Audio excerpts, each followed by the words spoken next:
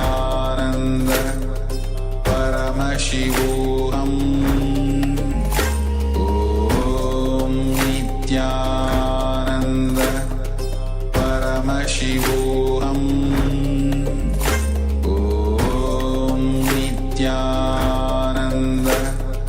Paramashivoham Om Nithyananda Paramashivoham Om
Paramashivoham.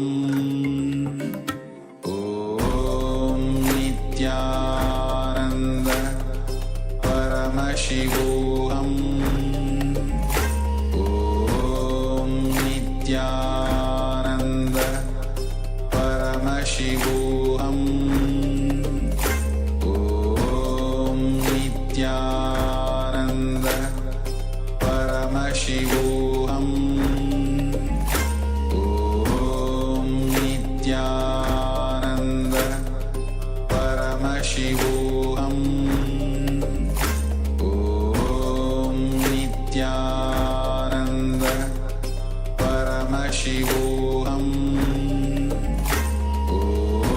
Om Nithyananda Paramashivoham. Om Nithyananda Paramashivoham. Om Nithyananda Paramashivoham. Om Nithyananda Paramashivoham. Om Nithyananda Paramashivoham. Om Nithyananda Paramashivoham. Om Nithyananda Paramashivoham. Om Nithyananda Paramashivoham. Om Nithyananda Paramashivoham. Om Nithyananda Paramashivoham. Yes. With this, now you can remove your blindfold and start penning down what all has been revealed to you in your inner space through your third eye in this round of the power manifestation. And share it here in the Zoom chat or on YouTube, Facebook. We want to again complete with all the participants who are tuning in from social media, since there were some audio issues happening until now. They should now all be fixed. Thank you all for being patient. We're now going to enter into the next round. Again, we are going to manifest the power of recognizing shapes. Yes. Before we enter into the second round, let us first confirm, though, what was the first shape that was revealed? As you can see, the first shape we projected was a blue circle in front of a maroon background. Applaud yourself if this resonates with the manifestation that you had. And let us now get ready for the next round. Please tie your eye bands and get ready, as we are now going to project the next shape on screen. Make sure there's no light falling into your eyes, so you don't feel insecure whether you manifested this power or not.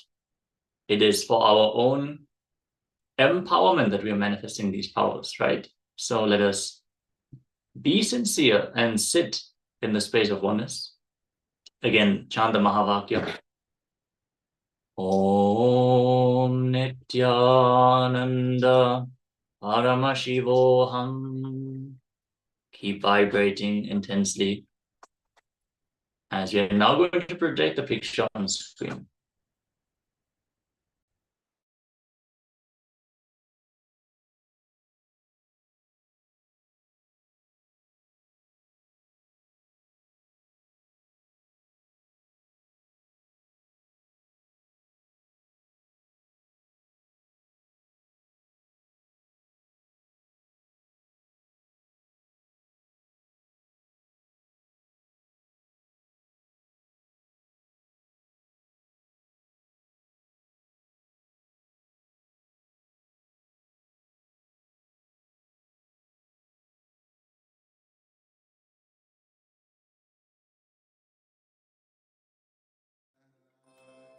Paramashivoham Om Nithyananda Paramashivoham Om Nithyananda Paramashivoham Om Nithyananda Paramashivoham Om Nithyananda Paramashivoham Om Nithyananda Paramashivoham Om Nithyananda Paramashivoham Om Nithyananda Paramashivoham Om Nithyananda Paramashivoham Om Nithyananda Paramashivoham Om Nithyananda Paramashivoham Om Nithyananda Paramashivoham Om Nithyananda Paramashivoham Om Nithyananda Paramashivoham Om Nithyananda Paramashivoham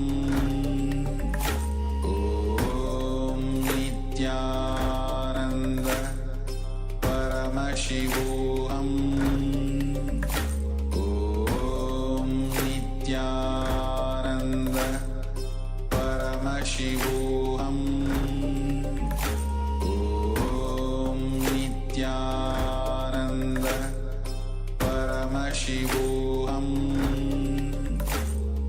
Om Nithyananda Paramashivoham. You can now slowly remove the blindfold. Start penning down what has been revealed in your inner space in this round of the power manifestation.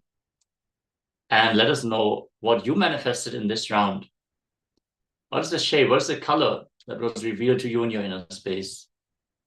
Let's take a few moments to share exactly the revelations from the third eye as we are getting ready to come to the conclusion of this round of the power manifestation.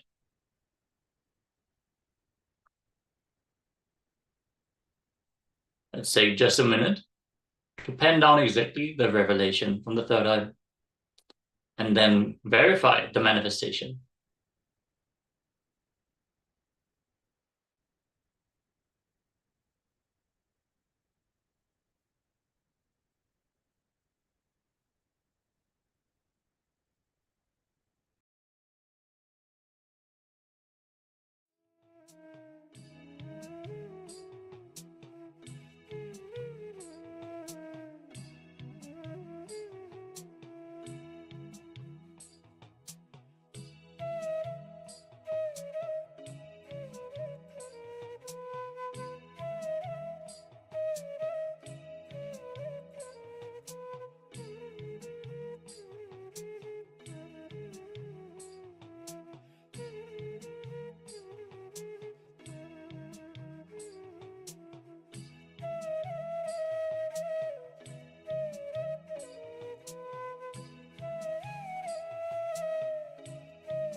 Yes, it is now verified. Our manifestation. Thank you all for sincerely participating in this round of the power manifestation. As you can see, the shape that we projected was a pink square. Applaud yourself for this power manifestation. Even if you feel that you did not manifest this power, don't worry. As Swamiji says, there's nothing like manifesting no power. It is just that you manifested less power. So all you need to do is manifest powers more, and you will have the experience. You will get the breakthrough in the power of blindfold reading and any power in that regard. If we want to manifest anything in life, it is will persistence that is making it happen. The intensity and continuity. With this, let us now enter into the first jnana segment of the day. Today, in this day of glimpses of Paramashivoham Level 2, we are learning about how to reclaim our life to completion, starting off with a very powerful subject, which is the root pattern completion. What is a root pattern and how do I complete with it? What are the effects of a root pattern in my life? And how is it created? Let us dive right into it. Forgetting the solution and falling into the same problem again and again is a pattern. Unchangeable facts about root pattern. It is always getting created before the age of 7. After the age of 7, the root pattern cannot be developed. Only from the root pattern, all incompletions start happening in us. Let us understand the definition of incompletion. Past thoughts, emotional patterns, and behavioral patterns, hangovers, residues, sitting in the present and suffocating you, not letting you live the future as you want.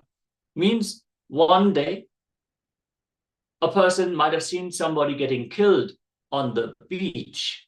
This memory is sitting in him, haunting him, never allowing him to live the future because the past is still sitting in him. So he would never go and visit a beach and happily enjoy his time there because that memory of the murder happening in that scene. So it is not that every time you go to a beach, you will witness someone getting murdered. It is not like that. But because of that one memory, we come to the false conclusion that the beach is a dangerous place. All patterns boil down to one root pattern. When you discover your root pattern and complete it, only then your life starts. Only then your life even begins. Living can only happen when you function free from your incompletions. As we just now learned, understanding that it is not the beach which is dangerous, it is one incident that we experienced and jumping to the false conclusion that the beach is dangerous, that is an incompletion. So when you carry these kinds of incompletions, this beach incident is just an example. Like this, we have many, many ideas about reality which are completely off, completely false, but they are directing the decision-making that we have, the way we perceive life, where we feel comfortable, what makes us uncomfortable, because we have certain expectations about the outcome of this situation. So let us now understand how root patterns are created. The first inner image, the first outer image, the first life image is called root pattern. Understand, yesterday we learned about the images that we carry.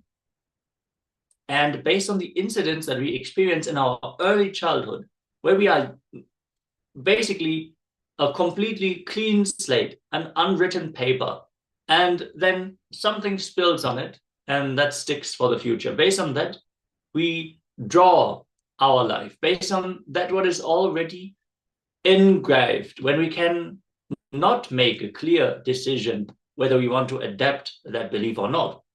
Understand now, as an adult, if you are presented with a concept, someone talks to you and tells you something, based on your experiences, you can say, oh no, I don't believe that. Or I don't want to believe that. I don't want that to be part of my thinking structure, because you already have an understanding about life. When you are a small child, you don't have these ideas, these references where you can say, no, I'm not going to accept this as reality. I know that this is not true.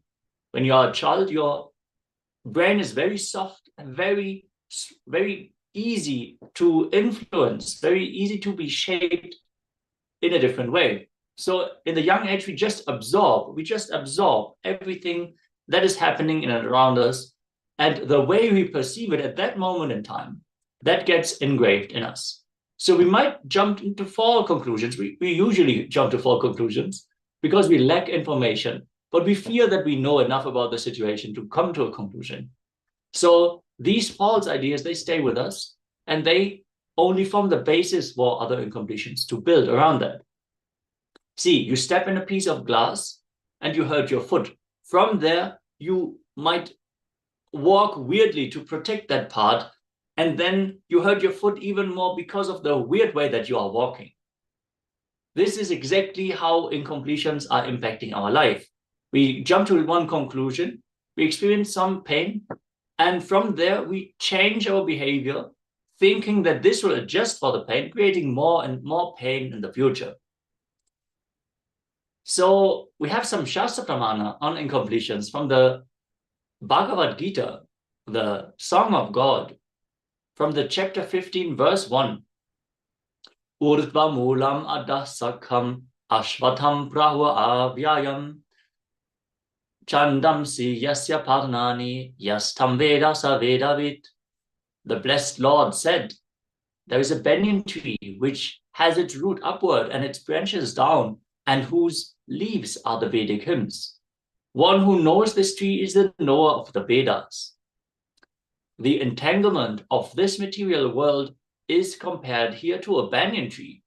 For one who is engaged in fruitive activities, there is no end to the banyan tree. He wanders from one branch to another, to another, to another. The tree of this material world has no end. And for one who is attached to this tree, there is no possibility of liberation. The Vedic hymns, meant for elevating oneself, are called the leaves of this tree. The tree's roots grow upward because they begin from where Brahma is located, the topmost planet of this universe. If one can understand this indestructible tree of illusion, then one can get out of it. It is a great metaphor for how we are experiencing our life, starting off from the first incompletion, the root pattern, building our ideas about life on this false cognition about reality, and building more and more on top of that false idea, making a completely distorted image of what is life, what is the world, and how should we interact with it. As Patanjali says in his Yoga Sutras, interpreting based on past conditioning leads to misconception or wrong understanding. Because in the past we have been conditioned, or we have conditioned ourselves to think in a specific way, we view reality through a specific lens. This lens is not letting us perceive reality as it is, and we jump to misconceptions, which again we use to jump to conclusions in the future. So it's a vicious cycle out of which we have to break out by burning the root itself, going to the very first incompletion that we had and destroying it, burning the land, preventing it from sprouting again. The root pattern is nothing but the pattern through which you keep your struggle, your impossibility, your inauthenticity alive. See, we have a certain idea about how life is and how we have to interact with it to avoid the pain that we experienced in the past. When others point out that the way we behave is not aligned to reality, we say, okay, I've been hurt so many times in the past. Why should I trust you that if I change my behavior, I will not get hurt again? This is the cunningness with which we run our lives.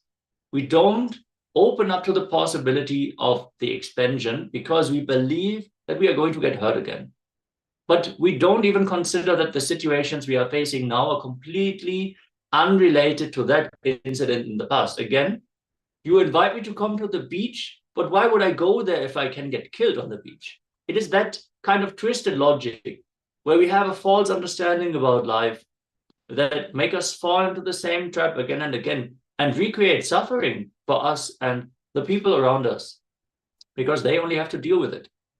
The people we are engaging with, they have to deal with the incompletions that we hold on to. Root pattern causes self-denial in you. Self-denial means even you are cherishing your own failure for some perverted reasons. You start enjoying the sympathy you get when you fail. When others feel that, yeah, there is the pain that you are feeling, the precautions you take to evade that pain, they are legit because they themselves have some patterns which resonate with what you are going through. You start cultivating your pain and you start celebrating each other's patterns, going more and more down the spiral till you find your root patterns and complete with them. You will not have the desired result from any spiritual technique. Let's repeat that. Till you find your root patterns and complete with it, you will not have the desired results from any spiritual technique. Understand the reasons why we are even pursuing spiritual practices oftentimes is only to support our already established beliefs. We want something because we feel, okay, once I have this, then I will be safe. Then I can settle down. Then I can calm down. But we don't understand that only from the enlightened space do these things even manifest. So the straight path to manifesting anything is completion, where we just burn the false beliefs and finally start viewing reality as it is. From that, we can make educated decisions. From that, we can even start living, making choices. Anything else before that cannot even be considered a choice because you're pushed into that decision based on your incompletions. So the good news, you can discover your root pattern and complete it. It is possible.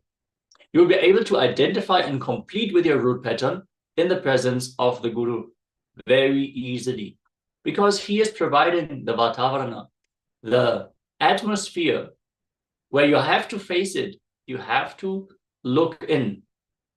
Behaving based on your patterns will not work around the Guru, because he is simply taking out all the fuel that you are using, like the pain, like the self-torture, so many wrong fuels that we use to drive our lives. Understand, you might be a successful businessman, but if the fuel that you used to get successful is the self-hatred and the drive that you get by forcing yourself to do things which you actually don't even want to do, but you feel that you are not worthy if you are not successful. Many times it is the low inner image that drives us, and then we get the verification from the other people outside.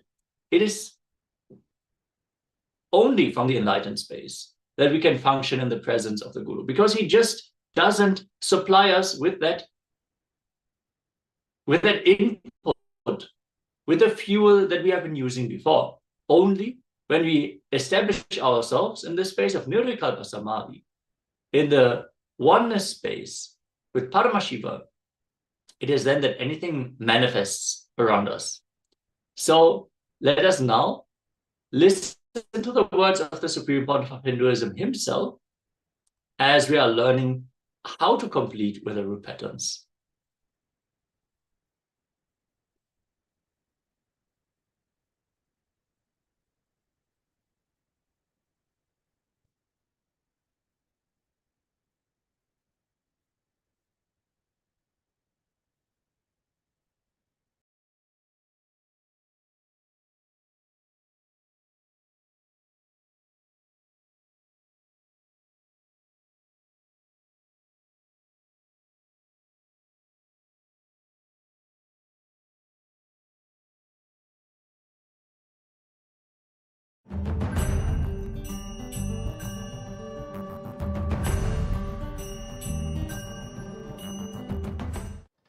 I wanted you to understand this one thing. please listen carefully. Whenever it comes to deal yourself, you try to be very safe, handle you in a very, like a baby and rose flower, very cutely, with a light romance, you feel you should be handled. But when it comes to handling others, you become a judge. See, for you, you are a liar. For others, you are a judge. Because of this childishness, the many cognitions you built, when you repeat again and again, suddenly all that will start breaking. All that will lose power over you. Very simple. Very, very, very straightforward, simple. Just few lines. Listen to this few lines carefully. 1. Try to remember the earliest, as far as your memory goes, the earliest first time you felt powerless, either by fear or guilt or weakness. First time when you felt powerless. It can be as simple as your mother made you sit on the dining table, or you were playing in the rain and your mother slapped you and dragged you inside the room, or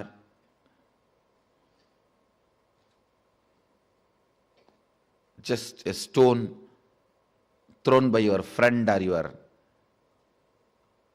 brother has hit you. It can be as simple as this, or your sister snatching the ice cream. Now usually sisters don't snatch, only brothers snatch. No, I have seen. Sister is the best relationship. I grew up in large family. Sister is the best relationship. It can be as simple as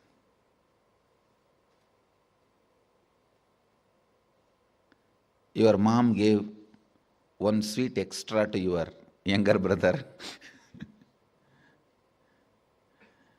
Your dad gave one cloth or jewel extra to your younger sister. It can be anything. First time when you felt powerless, what was your inner image? Means, what did you tell about you to you? What was your outer image? How you showed you to others? How you reacted to that situation? And what was your life image? Means, how did you judge others or life at that moment? Listen, what was your inner image? What was your outer image? What was your life image at that moment? It is almost like a surgery. You have to now cut yourself and see. It's a surgery, literally. Because now you will remember an incident which happened at the age of 8.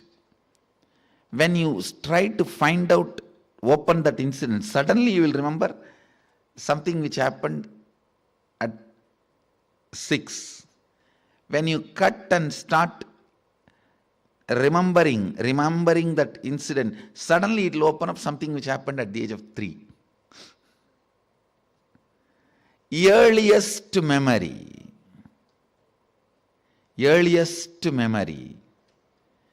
First time, as far as you can remember, when you became powerless.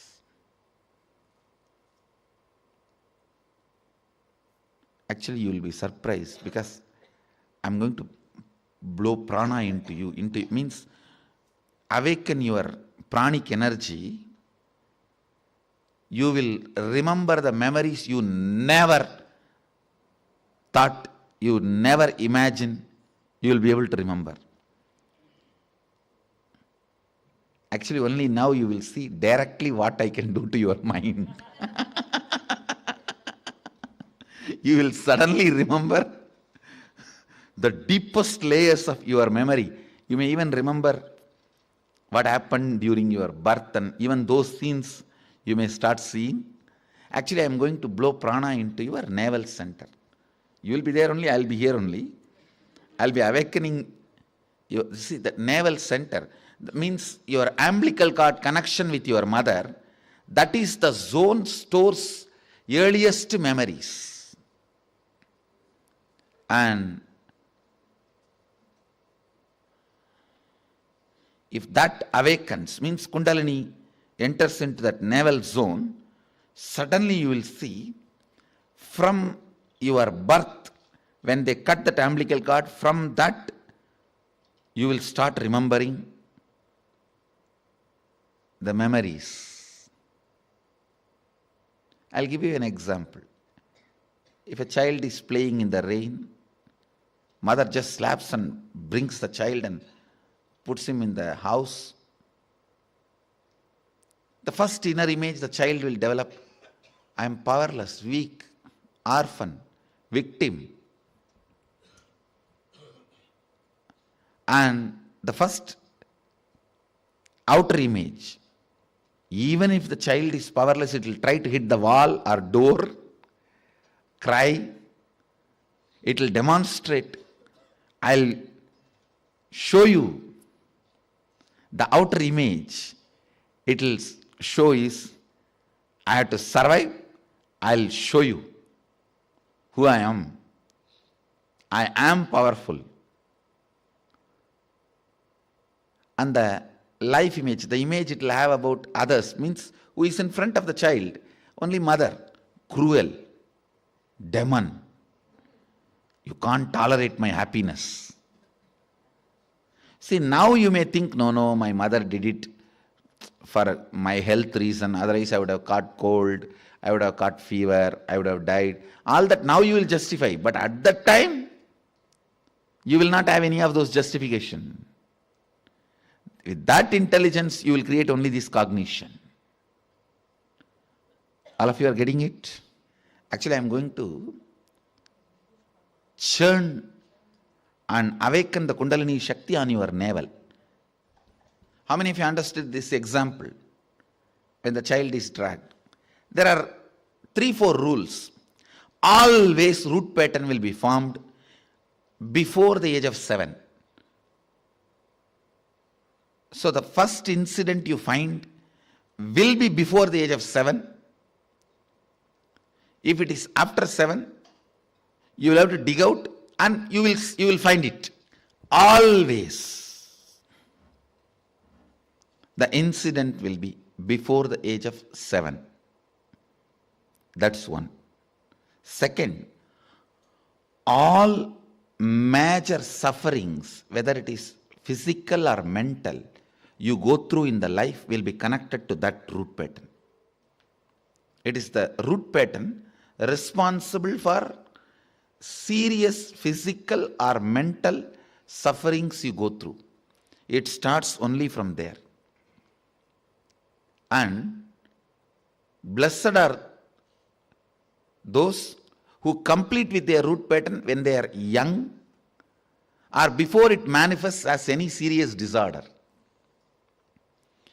How many below 30? Raise your hand. You guys are the real blessed. Real blessed. Because it will never manifest as any disease in you. It's killed. Means the poison is destroyed before it can damage any part of you. Of course, others also, poison is destroyed. Now, but now I have to heal the parts which has already been damaged. The toxic mental setup which is already created, the subtle brain grooves get developed based on your thinking pattern. That needs to be completed. Means that work has to be done by tomorrow, next, the few sessions. Before 30, the strong grooves don't get developed. that is almost like a rangoli only. You can wipe it by ordinarily. But after 30, it's almost like they say in Guru Gita says, whatever Brahma writes with the hand, Guru wipes by leg. Brahma writes by hand, Guru wipes by leg. So this is the wiping I am supposed to do. The subtle grooves you develop in your brain with your toxic mental setup.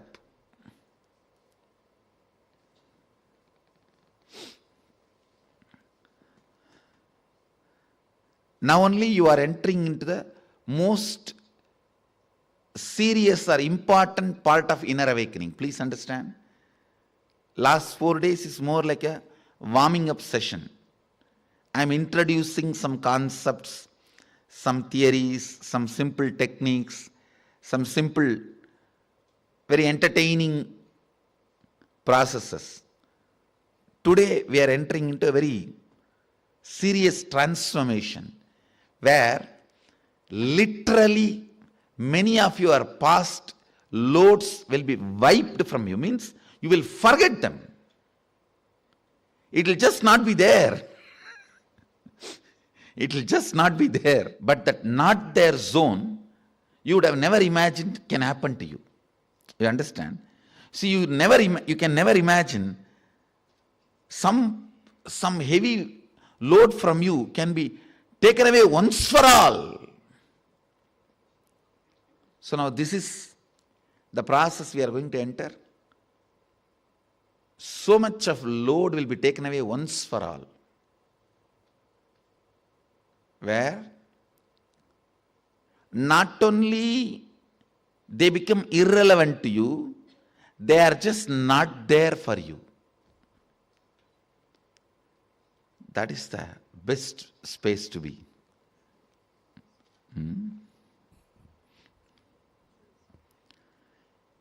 Your root pattern again and again repeats and hurts you deeply.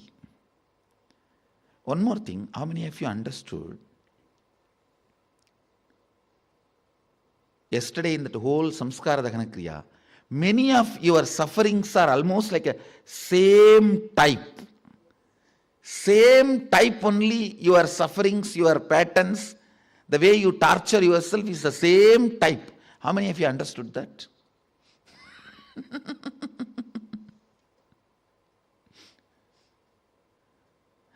That will be disconnected or broken.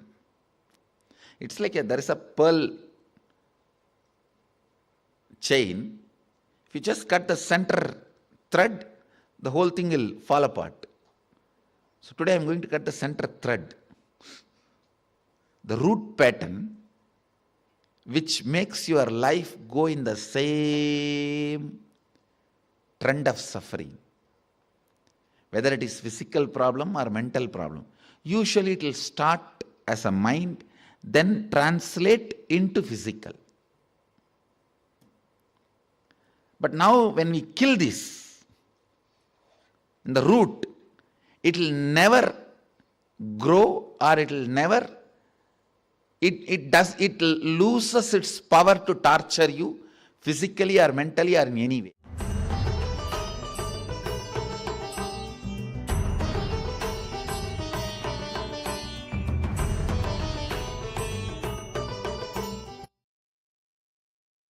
Yes, root patterns and how we can complete with them. This is going to be the first active part of this session. Let us really dive in and find our root patterns. Requesting all the participants to please make sure you have your pen and paper ready throughout the whole day, since this is going to be an intense day of completion. We are going to dig out the roots and really make sure that we can live our life based on what we want and consciously live the decisions that we want to make. Now let us first enter into a small meditation. requesting everyone to come to a meditative space. Sit comfortably in a cross-legged position. If you can, sit on the floor, on a mat or a blanket. If not, that is okay. You can sit on a chair. You can sit on a sofa. Optimally, you would sit in Padmasana. If you cannot sit in Padmasana or Vajrasana, it is okay. Just settle down now. Sit straight and close your eyes. Relive the first root incident when you felt powerless. Identify the earliest incident which made you powerless. Think back as far as you can remember. What was the first time when you felt that you were not able to control the situation? You were not able to handle what was happening to you. The idea that something completely broke over your head. Go back and relive the incident a few times intensely. Don't just remember what happened back then. Visualize yourself as that small child and re-experience the first moment when you felt powerless. Whatever incident it may be, however small the incident might seem now, drop all those ideas. Just feel that powerlessness that you experienced in that moment. So many things might pop up, but just follow them to the earliest incident and relive it intensely. Reliving means feeling the breeze of the air as you felt it back then. Feel the frustration you experienced in that moment. Remember everyone who was part of that incident. Feel how unfair it felt at that moment of time. Don't try to justify with your logic from today. Go back deeply, exactly how you experienced that moment.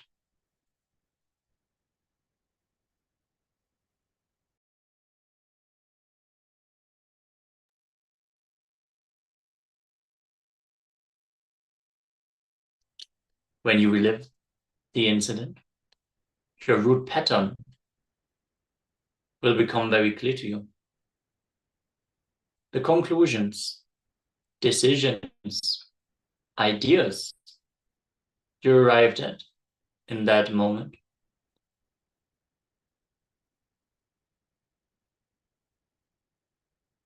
now feel, what was your inner image from that incident? What did you think about yourself?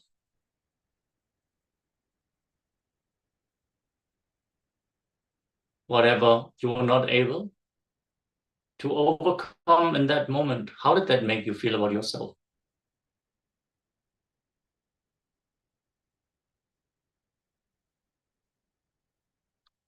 What is the outer image that you projected in that incident? Understand? You always try to project yourself stronger than you feel inside. By some adjustment to what you feel internally. See, when you feel that you are weak, you might project yourself as much stronger than you actually felt in that incident. You might shout and scream, kick the door, just to prove that you are in control of the situation. You are making the choice. You are directing the flow of the events, while what you are feeling inside is completely different.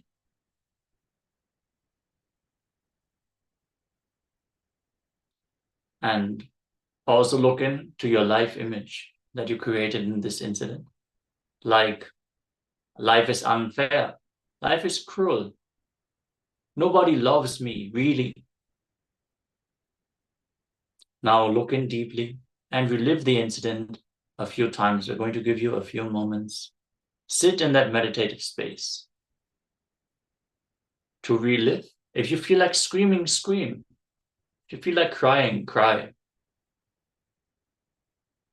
Just relive authentically the emotion, how you felt it exactly in that moment. Let us enter into this process.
Yes. Now, slowly settle down. You can open your eyes as you're now getting ready for the next round of the power manifestation. Today we're going to manifest the power of changing the temperature. Let us get ready for this round of the power manifestation. Requesting everyone to settle down.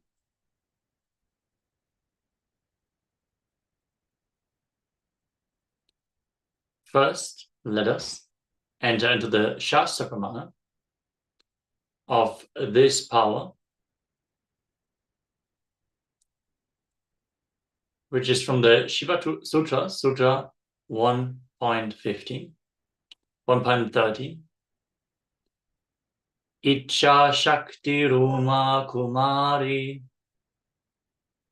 Bhagavan Paramashiva says, his will is the energy of Shiva, and it is called Uma, the independent power of Paramashiva, and it is called Kumari, the cosmic energy that plays.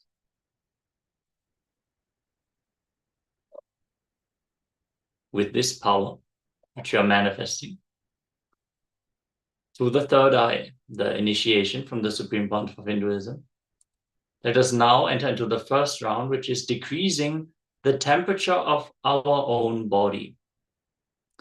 If you have a thermometer available, you can measure your body temperature and then re-measure it afterwards. If you do not have a thermometer available, you can just feel the heat of your body and feel the cooling effect that this power has on your system. Requesting everyone to please settle down in a meditative space. Visualize Swamiji in your inner space as we chant the Mahavakya. Om Nithyananda Paramashivoham. Om Nithyananda Paramashivoham. Om Nithyananda Paramashivoham. Keep vibrating with the Mahavakya as you sit in oneness with Swamiji. Request him, O Prabhu, decrease this body temperature in a way that I can experience it. Reduce the heat of the body. Now use the Icha Shakti, the power of will, which is directly Paramashiva's will. Intensely vibrate with the Mahavakya.